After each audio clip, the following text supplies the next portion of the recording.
रूस यूक्रेन युद्ध की वजह से दुनिया के कई हिस्सों में अनाज संकट गहराता जा रहा था। अब एक बड़ी राहत भरी खबर सामने आई है। दरअसल रूस और यूक्रेन ने तुर्की और संयुक्त राष्ट्र के साथ समझौता कर लाखों टन यूक्रेनी अनाज, रूसी खाद्यान्न और खाद के निर्यात का रास्ता खोल दिया है। रूस के रक्षा मंत्री सर्गेई शोइगु और यूक्रेन के बुनियादी ढांचा मंत्री ओलेक्सेंद्र कुब्राकोव ने संयुक्त राष्ट्र महासचिव अंतोनियो गुतारेस और तुर्की के रक्षा मंत्री हुलसू अकार के साथ इस सिलसिले में अलग अलग समझौतों पर हस्ताक्षर किए।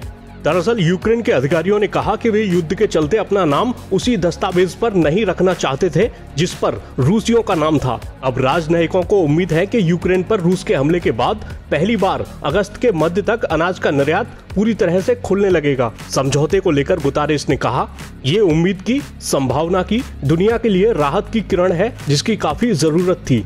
संयुक्त राष्ट्र का अनुमान है कि युद्ध की वजह से 4.7 करोड़ अतिरिक्त लोगों ने भूख से जूझना शुरू कर दिया था।